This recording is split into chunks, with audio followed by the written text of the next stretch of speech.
The story begins when we see someone floating through an odd space, tired and in pain, but afraid to take one step further into the light. This person is then reincarnated into a mystical world in the form of a baby at a temple. He still has memories from his previous life, but they are distant and vague. He sees three scary and powerful looking beings around him, a skeleton, a mummy, and a specter. So he cries violently as he is terrified, thinking they're going to kill him. However, they end up raising and caring for him. They gave him the name Will, and when he turns 6 months old, he can now generally understand the language of this world, although he can't speak yet. The mummy takes him outside the temple for the first time, where Will begins to cry because the outside world is so beautiful. At first, he thought he was in hell being punished after living such a hopelessly vague life, but realizes he was wrong. This is no punishment, but the grace of God. By the time he was 3 years old, he was already able to read and write like an adult. The specter, whose name is Gus, teaches him the history of this world and the knowledge of magic. Will finds Gus to be a little eccentric and overbearing, but smarter than anyone else he'd met. Gus teaches Will the power of words. He explains that these words, whether spoken or written, have power. For example, if you write the word ignis, it defines the existence of fire, but when followed by the word irasure, the fire is extinguished. The mummy then takes Will to a room where there are several statues of the gods they worship. The god of justice and lightning, called Volt, the Earth Mother, called Mater, and the god of fire and technology, called Blaze. There are a few more, but one statue in particular catches his attention, the goddess of light, called Graceful, who is the child of the lightning god Volt and Earth Mother Mater. The mummy, whose name is Mary, explains that the Earth Mother Mater is the god of child rearing and the bounties of the earth. Therefore, she feels that Mater is the most important goddess, adding that she is particularly revered by people in rural areas. Will asks Mary if she prays to the Earth Mother every day, but she avoids the question by telling him it's time to eat. At dinner, the skeleton, called Blood, tells Will that when he's a bit older, he'll teach him how to hunt. However, Gus wants Will to focus on learning magic first, saying that he might be just as much a genius as him. Blood unruly says, "What if he grows up to be an old miser with an oversized brain, like you?" Will acknowledges that Blood looks scary, but likes him because he keeps things lively and friendly. Mary always brings Will some bread with meals, so he asks her where she gets it from, but she tells him it's a secret. The three of them keep many secrets, like why they live here, why are there no other humans apart from Will, and why are they undead. Will has never met anyone but the three of them since he was born. He has so many questions, but can't bring himself to ask them, because he's keeping a secret from them himself, that he is a human with memories of his previous life. When Will is a little older, he undergoes arduous training with Blood. He says, "We gotta build your muscle and stamina first, as skills are useless without the muscle to back them up."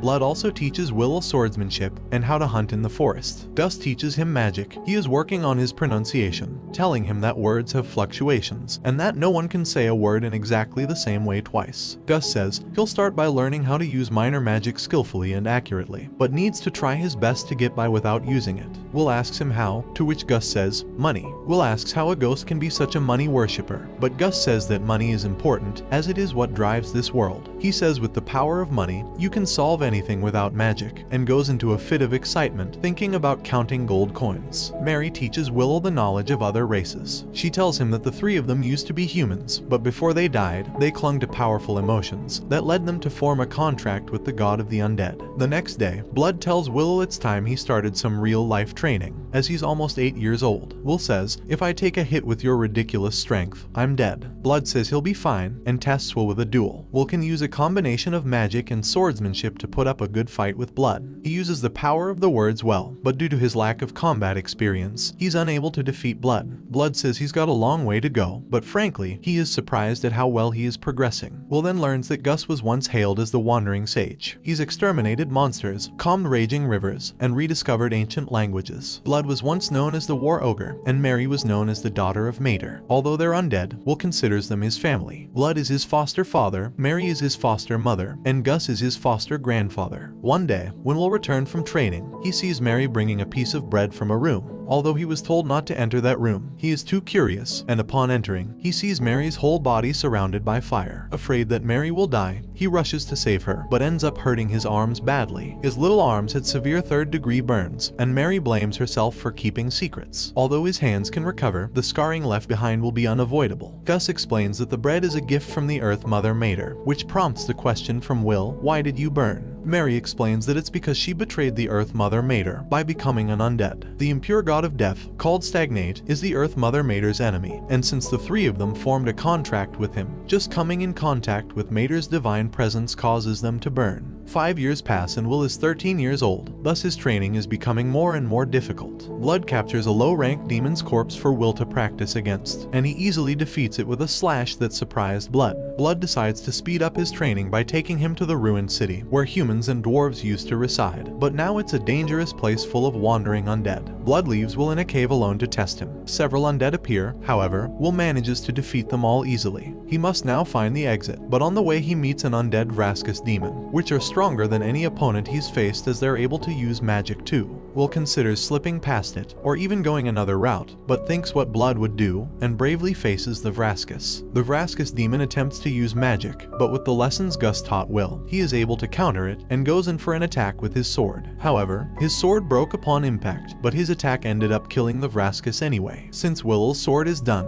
he picks up the magic spear from the undead he just defeated, which was made by dwarves. Gus then appears with a blank expression on his face, and uses his words to summon a golem to fight Will. However, Will defeats it with ease, but is confused to why Gus is trying to kill him. Just as Will is about to kill Gus, he stops, and says hurting you would make me feel worse than dying myself. Gus then apologizes to Will, and says he took that lesson a bit too far. Will is shocked that Gus is trying to pass it all off as a lesson, but doesn't say anything and they return to the temple. Will notices Gus hadn't brought up the incident at the cave, and thinks there must be a reason why he won't talk about it, so he decides not to tell Blood or Mary. Gus then has a private conversation with Will, and tells him that Blood is going to challenge him to a serious duel. Gus wants Will to find a way to lose the duel in a way that Blood won't notice. Will wants to know why, but Gus won't give him an answer. Will becomes extremely frustrated with Gus, and tells him that he can't help him with the duel, adding on the way out, "I'll pretend I didn't hear a word of what you just said." Will runs to the room with the statues of the gods, where Mary reveals that Blood worships the god of fire, Blaze, and Gus worships the wind god, called Whirl. Blood swore to Blaze that he would train every day and grow strong. On the other hand, Mary told Mater that she would live in a way that would honor her will. Mary tells Will that Gus swore to the wind god that he would do as he pleased and enjoy life, as he hates being bound by anything. Years later, we see that Will has grown quite a bit. It is the evening and he has just finished training with Blood. Blood brings some alcohol he made himself for them to drink, and after they get drunk together, Blood suggests they take a little peek at Mary while she's changing. While they're spying on her, Will trips and opens the door. Mary asks Blood what the hell he gave Will to drink, and Blood avoids it by saying we were just gonna have a little peek while you changed. Will says I told him we shouldn't. However, a rather unholy Mary slaps him into next week. The following day, Blood intensely spars with Will. He is like a storm with his attacks, so Will is finding it hard to get in a strike without being hit. Will then pulls out an epic move, using his shield to block Blood's sword so he can use it as a ramp to take him down. Just when Will was about to strike, Blood throws him away like a plastic bag. Will concedes, and Blood says having no muscles really is a disadvantage. Blood then gives Will a surprise gift, the most powerful of all the demon blades he owns. Will is confused, because he didn't even win, but Blood explains that it's to mark his new independence. The sword is called Overeater, and if a living being is cut with this blade, its wielder recovers life force with each cut. He also says that the more he uses it, the more dependent he'll become, until he's so weak that there's nothing left of him, and that's probably part of what makes it a demon blade. Now Will is old enough, Mary and Blood decide to tell him the secrets about the king among demon kings, who tried to conquer their continent. About 200 years ago, the demon kings led a great uprising. An army of countless demons invaded the continent, so the place was crawling with demon kings and generals. These swarms of demons offered up massive amounts of flesh and blood, in a number of great rituals to their deity, the god of dimensions. The High King went on a rampage in their continent, and Blood explains that his nicknames don't even come close to the truth, adding that his abilities were absolutely insane. He could turn any blood he shed into soldiers, and any flesh cut from his body into commanders, in unlimited amounts. In other words, he made demons from his own flesh and blood. Only blades can harm him. Arrows and magic wouldn't even leave a mark. Blood says his weapon of choice was Overeater, which shocks Will. Mary explains that eventually, he came to be called the High King, meaning the king of all kings. Blood says that even with the help of Gus's magic and Mary's blessing, he was no match for the High King. and because he is an undead, he can't grow, therefore his sword skills can't improve any further. Since they couldn't kill the High King, Mary and Gus placed a seal on him, and the High King was sealed deep beneath this land.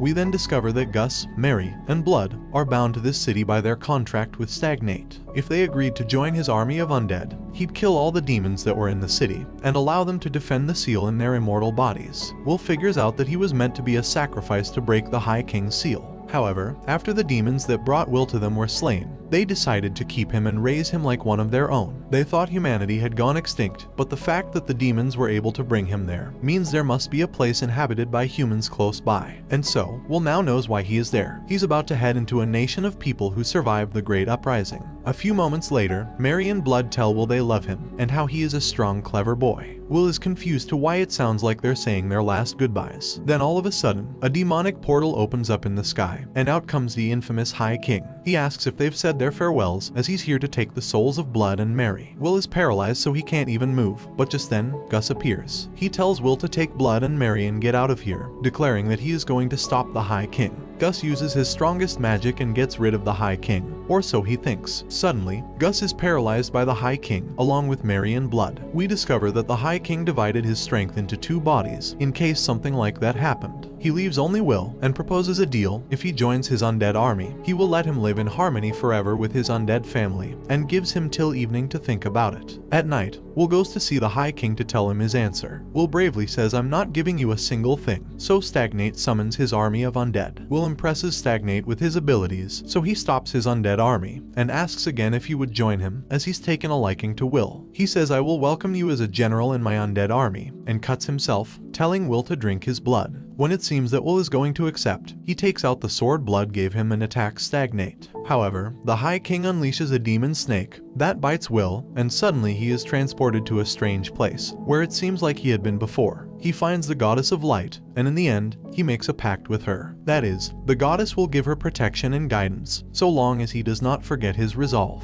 Upon waking, Stagnate is disappointed that he made an oath with Graceful, as he hoped Will would join his ranks. The undead attack Will, but they are no match for Overeater. Stagnate suddenly disappears using the cloud of dust, and Will is left wondering where he went. Graceful then appears, and faces Will in the direction of the temple. Will then uses his accelerate ability to get over there as soon as possible, after realizing that the High King is after Blood and Mary. When Will arrives, the High King is just about to kill Blood. Will tries to stop him but knows he will not make it in time, but suddenly, a goddess appears who Will doesn't recognize, and after saying goodbye, he realizes that the Earth Mother never hated Mary for accepting Stagnate's deal. Mary starts to cry, and at that moment, Stagnate casts a lightning spell at Will, but he stops it with his magic, and takes advantage of this opportunity to charge with his sword, and begins to hit Stagnate with a vicious flurry of attacks. Will ends up defeating the High King, and after we see him vanish completely, everyone is very excited and congratulates Will. However, when they're about to leave, Mary and Blood fall to the ground. They tell Will that since they lost their attachment and denied selling their souls to Stagnate, their time has come to an end.